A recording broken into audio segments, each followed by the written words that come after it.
E aí galera, vamos reagir aqui a esse vídeo do professor Ricardo Marcílio. Colapso social, natalidade cai no mundo, smartphones são culpados? Causas e consequências? Eu acompanho bastante o canal do professor, quase todo dia eu assisto os vídeos diários dele. E é muito bom, cara, muito bom. Se você não conhece, vou deixar o link aqui do vídeo original para você ir lá e ver, tirar suas conclusões. Realmente é muito bom. Vamos reagir aqui a esse vídeo.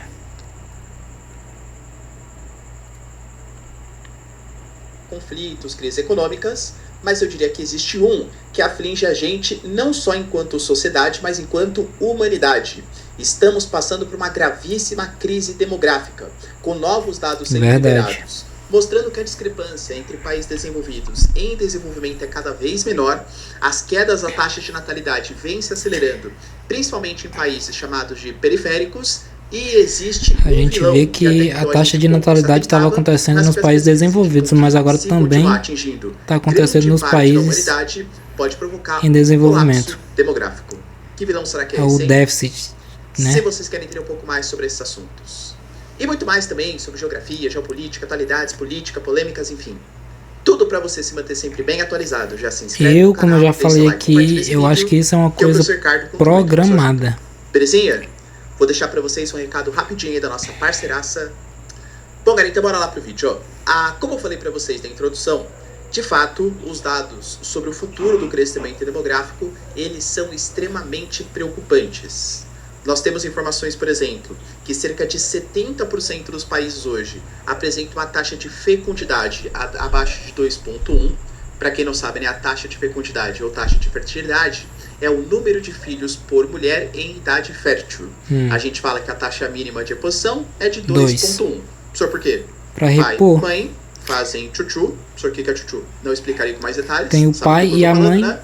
Pai, se você tiver dois filhos, você repõe. Se o pai a mãe e o pai. Você mantém a população. Esse vírgula 1 geralmente é ruim falar assim, né? Mas é como se fosse um excedente demográfico pela taxa de mortalidade infantil, pela violência, né, que existe principalmente na população mais jovem e tal. Então é como se fosse uma garantia que a população, né, enfim, os filhos vão chegar na fase adulta. Hoje, 70% dos países estão abaixo de 2,1, inclusive o Brasil.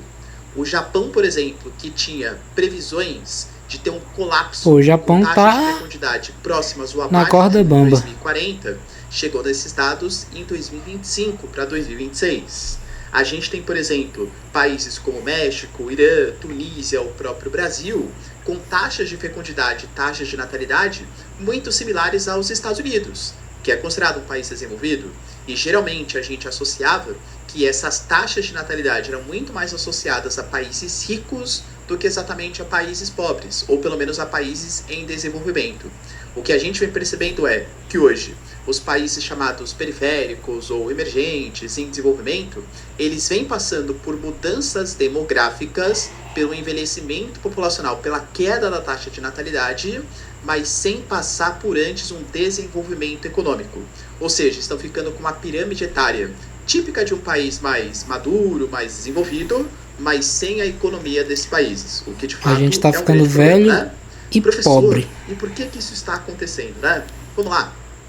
Eu diria que os países desenvolvidos estão velhos, mas eles são ricos. Eu vou pegar um exemplo particular, mas é um exemplo que estudos também comprovam isso, que hoje, para a população que estaria ativa para ter os seus filhos, existe um certo pessimismo com o futuro internacional. Quando você fala de um filho, guerra, bomba, estamos falando de você dar boas opções de moradia, boas opções e ainda tem isso aí. A inflação é muito alta hoje em dia. O poder de compra diminuiu bastante se for comparar 20 anos atrás. Ter um poder de compra satisfatório. E as previsões, ou os casais hoje, né? Enfim, as pessoas têm anseios que o futuro da humanidade possa não ser tão benéfico assim, por catástrofes ou problemas econômicos e até mesmo de ordem ambiental. Então isso faz que você tenha menos perspectiva de ter um filho para, enfim, tentar... Você não acredita que o mundo no futuro vai ser um mundo positivo. Outro ponto, o aumento do custo de criação do filho. Estamos falando de valores, e aí, claro, depende muito da sua condição financeira. Aqui no Brasil, do 0 até os 18 anos, se você pegar todo o dinheiro que você gastou na formação do seu filho, Dá muito dinheiro, viu? colocado no Tesouro Selic, que é o 800 investimento mil mais reais. seguro que existe no Brasil, né, por renda fixa, você teria, ao longo dos seus 18 anos, por volta de R$1 milhão. Claro que depende muito, né, da sua classe social. Ou seja, não é barato você criar um filho. Mas até uma pessoa pobre, ela teria muito. Causa, tem o Rafinha, né, que é meu filho de 5 anos. É caro, hein, galera? Caro, tá? A gente pode associar, por exemplo, a mudanças nos próprios padrões culturais, no sentido que, por exemplo, antigamente as mulheres, elas tinham muito mais uma formação para ser mãe, era quase como se fosse uma espécie de objetivo de vida. Então, muito possivelmente, se você ainda tem avó cara, a viva, mulherada não quer mais ter viva, filho. Pergunte a ela. Ela deve ter se casado muito mais cedo, ela deve ter tido a formação por parte do pai e da mãe, falando que a importância para ela era ficar em casa, cuidar do filho. Então a perspectiva cultural, o valor que a mulher dava, né, para filho, era muito diferente do que hoje. Claro que hoje a mulher pode ser mãe, pode ser o que ela quiser, né? Mas a ideia é que antigamente existiam menos opções disponíveis. Além do que, existem muitas perspectivas de mulheres ou homens, enfim, que não se veem como pais ou como mães. Coisa que era mais um padrãozinho estabelecido na própria formação cultural anterior, né? Parou de ser uma cultura. Ter filho parou de ser cultural. Não quero ter filho por quê? Porque acho que o filho pode atrapalhar a minha ascensão na carreira profissional. Eu acho que o filho, por exemplo, pode prejudicar eventuais viagens que eu queria fazer na minha vida. Existe, por exemplo, hoje uma diferença salarial entre homens e mulheres, é fato, só que eu diria que essa diferença ela é ainda maior entre homens e mulheres mães. Até deixo para vocês como referência. Verdade. Tem como se fosse um conjunto, né, de mini documentários chamado Explicando no Netflix, que ele é sensacional. E um deles 20 minutinhos, rapidinho, tá? Fala sobre a diferença salarial entre homens e mulheres. Mostra como essa diferença é muito maior entre mulheres que se tornaram mães. Porque se você pegar ainda hoje, existe uma responsabilidade maior na criação do filho por parte da mãe do que por parte do pai. Então a mulher tem que se ausentar mais em eventuais doenças, por exemplo, que a criança tenha. Por fazer uma viagem, que poderia já no futuro uma promoção, mas a mulher não pode ir porque tem uma criança pequena em casa, entende? Então isso vai atrapalhando meio que o futuro na carreira profissional. A mulher se fode porque as mulheres colocam hoje ela que carrega o bebê como uma prioridade. A gente pode até falar também de falta de políticas públicas do Estado para apoiar que essas mulheres possam ser mães. Então é muito fácil, né? Nossa, as mulheres não querem mais ser mães. Beleza, mas qual que é o tempo de licença maternidade? Qual que é o tipo de apoio que essa mãe vai ter quando o filho, sei lá, com 6 meses precisar de uma creche, só que ela tem que voltar para o mercado de trabalho? Não é simples. O Estado tem que garantir segurança, né? Tem que dar garantias que esse filho vai ter um bom cuidado. E o Estado hoje, em colapso econômico, em crise econômica, não consegue ofertar essas garantias. A gente pode até falar também de maior acesso, claro, a métodos contraceptivos. Sejam, enfim, né, pílulas, preservativos e por aí vai. Todos esses conjuntos, meio que assim, são batidos como causas dessa queda da taxa de natalidade. Só que, um artigo importante, ouvindo pesquisadores, galera, da Universidade de Cincinnati, por exemplo, colocaram que os smartphones e a propagação da internet, principalmente a 4G, que foi a velocidade mais rápida de internet, né, que deu um salto qualitativo muito grande, também pode ter sido um responsável. Eu costumava brincar nas minhas aulas, né, falar assim, pô, galera, por que você acha que quando as pessoas saem do campo e vêm para a cidade, reduz o número de filhos? Ah, professor, porque agora tem televisão, tudo tal, essa né? é clássica. Só que no caso era brincadeira. Eu diria que hoje tá ficando um pouco mais sério, pelo menos a questão dos smartphones. Por quê? Não exatamente por conta do celular, o acesso à informação. mas porque, novamente, os padrões culturais, os comportamentos, eles vêm se alterando. E aqui não é coisa de ouvido assim, né? Quando você pega, por exemplo, Estados Unidos, Austrália e Reino Unido, eles tiveram uma queda acentuadíssima das taxas de natalidade após 2007, que coincide com a entrada da tecnologia de internet de alta velocidade. A gente pega México e Indonésia a partir de 2012, Gana, Nigéria, Senegal, 2013 para 2015, e sempre associado à entrada da internet de alta velocidade. E geralmente, quanto mais você expande essa rede de internet de alta velocidade, menor vão ficando as taxas de natalidade. Professor, e por que isso acontece? Claro que você pode pensar nas causas mais diretas.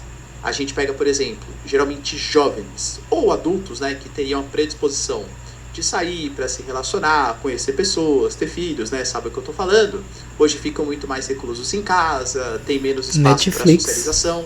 Poxa, me chamou muita atenção, por exemplo, na Coreia do Sul, a gente tem hoje aplicativos que replicam experiências sociais. Existe um aplicativo que você Roblox. simula que você está no intervalo, por exemplo, do seu trabalho e está indo fumar. Existe um outro aplicativo que simula a experiência da liberação de dopamina de você pedir um iFood, só que sem necessariamente ficar pagando pela comida, porque é caro, né? Então, é um aplicativo que você pede a comida, aí você consegue acompanhar o entregador, tudo tal, mas não existe comida nenhuma. É só pela própria liberação de dopamina.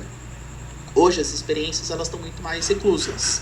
Além do que, não dá para ignorar que o próprio celular ou a internet traz acesso a várias experiências diferentes, a várias culturas diferentes, e isso vai trazendo uma troca de padrões culturais, fazendo com que as pessoas prefiram ter outras experiências a não ser a própria natalidade. Existe uma pesquisa, inclusive, que fala que, geralmente, disfunções sexuais também estão mais ligadas a quem utiliza os seus smartphones para ver coisas que se eu falar negócio lá do X, na nossa plataforma, com certeza o vídeo vai ser que tem vários X, não é aquele X que também é uma coisa... Conteúdos adultos, eu vou colocar assim, né? E esses conteúdos adultos vão fazendo uma ansiedade social, vão provocando disfunções no funcionamento, né? Enfim, sabe o que eu tô falando? E isso traz também uma queda da taxa de natalidade. Ah, entendi, o professor falou que o celular é o grande vilão, o celular é o grande culpado. Não acho. Acho não, né? Ciência, né? Mas é mais um dos motivos que podem estar levando a essas quedas da taxa de natalidade numa velocidade mais acentuada do que se esperava inicialmente. E qual que é o grande problema disso, né? Quando a gente fala desse envelhecimento populacional, pensa, se eu analisar uma pirâmide etária jovem, só do ponto de vista econômico, tá? Esquece aspectos sociais. Jovem é gasto ou investimento que o Estado tem que fazer em formação, qualificação, educação. Idoso é gasto que o Estado tem que ter com previdência, com saúde, tudo tal. E o adulto é o cara que teoricamente já está formado, é o cara que teoricamente não gasta tanto com previdência, com saúde, e é o produtivo. Então a gente vai separar em população ativa, que majoritariamente são os adultos, e a população inativa, que majoritariamente são os jovens e idosos. Se hoje estamos... Cara, tá todo mundo fodido mesmo, porque os jovens que tem não quer trabalhar. Poucos jovens, poucos adultos e aumentando o número de idosos, existem cada vez mais pessoas dependendo do Estado e menos pessoas produtivas. Entendam, essa era uma característica que países desenvolvidos tinham. Países, os chamados ditos emergentes ou em desenvolvimento, industrializados, Brasil, Argentina, era uma pirâmide. Tal, tinha uma característica populacional que a gente chamava de janela ou bônus demográfico. O que seria isso? É a fase sensacional, entre aspas, né? Porque reduziu o número de jovens, porque as pessoas estão tendo menos filhos. Não aproveitou para crescer naquela época, agora já era. O meio da pirâmide, a pirâmide no meio, né, a faixa de adultos está mais gordinha, ou seja, muita gente produzindo. A questão é que os países desenvolvidos também passaram por isso no passado. E eles aproveitaram esse momento de ampla oferta de mão de obra para se enriquecer e tentar lidar com os custos de um envelhecimento populacional hoje. Só que o que está acontecendo hoje nos países em desenvolvimento é que a população vem envelhecendo, só que numa velocidade maior do que os países vêm enriquecendo. Entendam, esse momento em que o Brasil, atravessando esse bônus, essa janela demográfica, com alto número de adultos, deveria estar aproveitando para enriquecer. Porque daqui 30 anos, é só você, não sei qual que é a sua idade, mas pergunte aos seus pares. Eles querem ter 2, 3, 4 filhos? Compara, por exemplo, com a sua avó, com a sua bisavó, que teve 10, 11, 12 Basta filhos. Eu aqui para então você vai se afunilando fuder. a pirâmide etária. A próxima geração, que vai me sustentar, entre aspas, quando eu estiver aposentado, ela não está tendo filho. Então isso vai ser um grande problema. Ou seja, o Brasil, os países em desenvolvimento, eles estão Cara, isso quer dizer cada que vez mais se aproximando quando eu for me aposentar, não vai ter dinheiro, eu não vou receber dinheiro, o Estado não vai ter dinheiro para me pagar. Porque hoje, os países desenvolvidos, que têm melhores condições que os países de desenvolvimento, já atravessam problemas sociais e econômicos. É só você pegar os protestos que acontecem na reforma da Previdência da França, por exemplo. Porque qual que é a solução? Vamos lá. Pô, legal, a população está envelhecendo. O que a gente pode fazer? A Alemanha está querendo fazer o chamado imposto da não natalidade. Eles têm um imposto que está muito associado aos custos sociais, né? Só que quem tem mais filhos paga menos impostos. Quem não tem filhos paga mais impostos. Isso vai fazer as pessoas mudarem de país. Quem não tem filho. A gente pega, por exemplo, tem tudo pra não dar certo. Que são celebrados como feriados de dia da reprodução, tenham filhos. Há vários países, por exemplo, da Europa Oriental, querendo promover mudanças culturais, alegando que esse movimento woke, esse movimento progressista tal, é o grande responsável por essas quedas da taxa de natalidade. Então a volta ao conservadorismo, a volta, até no sentido de colocar em materiais didáticos, por exemplo, para as crianças, a importância de ser pai, a importância de ser mãe, incentivos econômicos com bolsas, com licenças maternidades. Fato é que hoje o mundo busca por soluções. Tóquio, a prefeitura de Tóquio, lançou um Tinder estatal, um aplicativo estatal, para ver se motiva as pessoas a voltarem a ter filhos. A Coreia do Sul deve reduzir a sua população pela metade na questão de 40 anos. Vocês entendem o grave problema demográfico que isso gera? E, de novo, por enquanto falamos de países desenvolvidos. Agora, os países em desenvolvimento passando por esses problemas sociais pode ser muito pior. Claro que, em outra perspectiva, podemos até gravar vídeos no futuro para falar sobre isso. Existem alguns desses grandes chefões, e talvez a grande referência seja o Elon Musk, que fala que isso não vai ser um grande problema. Porque a inteligência artificial, a robotização e os processos produtivos vão estar tão mais avançados que não vai fazer mais sentido a gente falar de mercado de trabalho, acúmulo de dinheiro, porque a produtividade vai ser tão elevada que uma renda básica universal vai ser gerada para todo mundo, independente das suas condições sociais, e todo mundo vai conseguir ter uma excelente qualidade de vida, independente de ter jovens ou adultos gerando emprego no mercado de trabalho. Será, galera, que essa realidade é factível?